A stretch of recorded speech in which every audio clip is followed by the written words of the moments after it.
Hello, ladies and gentlemen. It is the Zip Zap Zop, and today we're playing some more Minecraft. I've been busy, when I've had the time, building these warehouses out in my industrial zone next to the port and kind of fitting in with the industrial plant. And, yeah, I have a lot to show. I figured I would upload this today because I'm sorry I couldn't get a video out yesterday. I caught a cold, or not a cold, a flu or something, and I was throwing up a bunch, and I just didn't feel, I didn't feel good, and I didn't feel like making a video because I was, hurling every hour or so. So I just decided not to. So, yeah, sorry about that. But here's this, and yeah, let's get started. So, I've built 4 major new production warehouse things, and then 1 minor one right out there, which actually is kind of major. I'll show you in a bit. But basically, in here we have this warehouse. Oh, hey, the redstone clock's not on right now. I should show you how that works. Yeah, okay, I'm gonna turn this redstone clock on real quick. In case you couldn't tell, this is obviously a redstone setup. All right, there it goes. Okay. But, yeah, this is supposed to be the raw materials processing plant. As you can see, we have all these crates and chests and other things. We have our raw materials here that get pushed up by this elevator onto this track, and then from there onto this conveyor belt, which I just turned on the redstone clock for. And so this conveyor belt, my friend built for me, because I suck with redstone, but I feel like I'm getting better. But it just kind of cycles these pieces around and moves them, and then the idea is that someone will be up here or up there with the chest, and it'll load it up, and it'll go down here to storage, and then get shipped off to wherever it needs to go to. And the reason I'm using, pistons is because I feel like when they're not extended, they kind of look like heavy-duty chests. At least, it's nice to have more than one kind of crate type than just the regular old, wooden chest right here. I feel like they look much more industrial than these other chests do, so I ended up using a lot of those since it is the industrialized area now, after all. So yeah, there's that one. I'll show you that one in a second. That one's going to take a little bit longer, so I'll show you this other one first.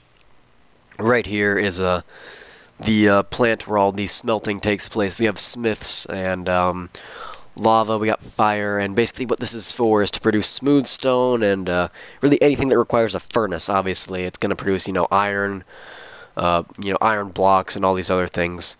And I did make a little catwalk just to add some depth here that you can kind of walk around on and have extra furnaces, just because I feel like these things are boring if you don't add some sort of depth or character to them. So I decided to do that. You can see the furnaces stacked on top right here just to kind of give purpose to that little catwalk. But yeah, there's that. And then over here is the actual place where all these raw materials that we're, processing and making and smelting and all this refining stuff come from. And you can see there's a lot of chests. There's some rail systems leading down to mysterious places I'll show you in a second. And the chests are obviously, and furnaces are obviously just to, hold these raw materials or get them, prepared for other places, like the refinery, so that they can be adequately handled. And then over here I just have these kind of segments where these actual mine materials that have just been taken out and ready to get shipped out are stored, where they're going to get moved to the packaging facility or the refinery, depending. And you have all the essentials like iron, gold, redstone, coal, and all that, all the likes of that. So anyways, we're going to grab a minecart, and we're going to head down there in a second. But just one more thing real quick, I almost forgot to mention this. To top off this whole kind of aesthetic look, I added this little roundabout of rail, and then threw on a few minecarts with furnaces and crates on them, because I feel like, though it doesn't actually have a practical purpose, it adds a lot of depth and just makes it way more interesting to look at in here. So anyways, yeah, that's that. Now we're going to head down to the actual mines, where all the actual mining takes place. We're just going to grab this minecart. It's all gravity powered. Just going to hop in and go for it. So now what I did here is I just dug a hole straight down, filled it all up with TNT, blew it up, went all the way to bedrock, and then I got this And once I got this hole, I just, built infrastructure in it. I built a minecart track here first, and then I built up these wooden platforms and these wooden pillars holding everything up, and then these varying offshoots where you can go and mine. And I just generally wanted it to feel like it was a place where there was extremely high production in kind of a different shaped area. Alright, oh yeah, there's the end of the minecart track. I'm gonna, eventually, I'm either gonna have it lead off down that tunnel, or I might, add a big major platform filled with a bunch of crates and stuff down here. I haven't decided yet, but I'll get to that eventually. And, anyways, over here, it should be up a bit, there it is. We have this link up that links up to the actual mines themselves. This is a relatively new addition, so it isn't perfectly finalized yet, so don't worry if you see, TNT or anything like that. But, yeah, I'm just going to clear my way through this, because this isn't actually supposed to be here.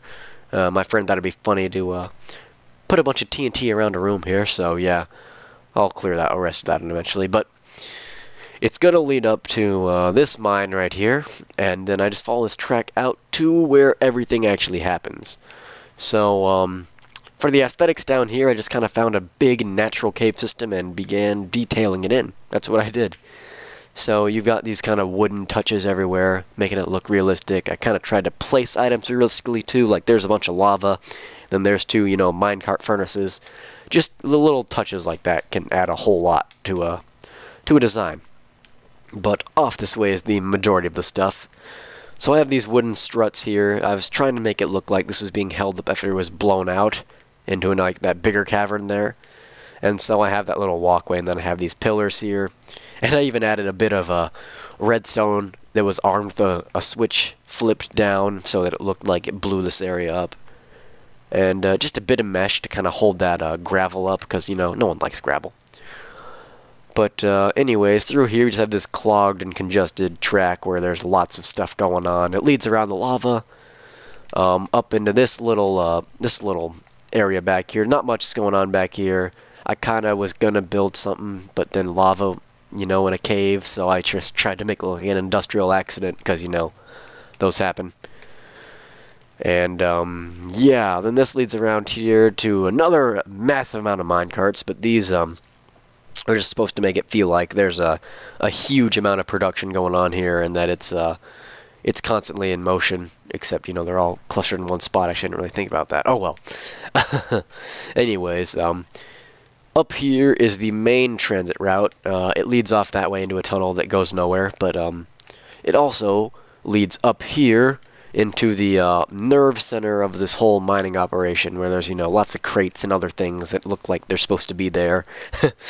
Storage and, where all the raw materials go. But, yeah, that's pretty much the mines, you've seen it. There's something else I'm pretty excited about that I want to show you guys, though, so we're gonna head back up to the surface, where I will show you what I've really am kind of excited about, that I've spent a long time on. So, yeah, I said I sucked at redstone, but I have kind of gotten a bit of a grasp at it, if you will, because, of what I built here. It's a very large, complicated, well, not really complicated, but, I made it complicated. I overcomplicated things when I was building it. Alright, we're up, and we're going to head over to this building right here, and then head down below street level. So, it's a long ways down, so I'm just going to fly it. Now, nice official-looking piston doors made with iron, so you just hop on through there, and they, slam shut behind you. And, oh, I just forgot to patch up this one spot. Alright, well, there's that. But anyways, yeah, right here is kind of a observation bridge deck thing, supposed to feel kind of official. If you just walk down here, you get a nice view of a massive open room, but of course it wouldn't feel right unless there was an open air spot, so I added one. And this is a 50 by 50 by like 25, or no, it's not 20, quite 25, it's like 20 or something, underground, shape. And, what the heck does it do, you might ask? Well, it doesn't do all that much. I just made it so it kind of, like the water, I made it so water will cover the entire surface down there, coming from only two angles, and it'll look like a wave while it's doing so. So I was actually aiming to make it look a lot like one of those like miniature tsunami you know, simulator things where they have a big pool or just like a big dry area, and they just flush a bunch of water through at one time, and it makes it look like a wave, and it acts like one too. Well, looks like a tsunami wave, that is. So that's what I was going for here. Yeah, I can show you how it works right now. So I'm just not going to save the game. So, anyways, what happens is right here I have a safety switch, and basically how this thing works is down here, this one block right here, this gravel block, is kept up by that safety switch up there, and if I push that switch in, it'll drop down, and then the whole thing will work. But if I hit the other switch and that block is down, it won't work. The water will pour out, but it won't mix. You know, it won't strike at the right angle or whatever to make it work properly. So anyways, we're gonna go ahead and turn off the safety. Or actually, no, I have a better idea. Yeah, we'll turn off the safety right there.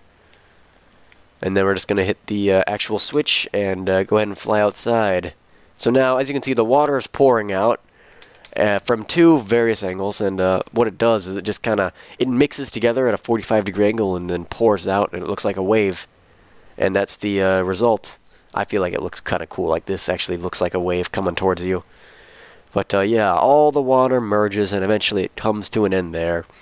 And now we have just one layer of water. It's kind of pointless, I know, but I'm, you know, easily entertained, so I thought it was kind of cool. Plus, I think I'm eventually going to build like a little mock-up city right there and just kind of hit it with waves, because that's just, you know, that's infinitely fun.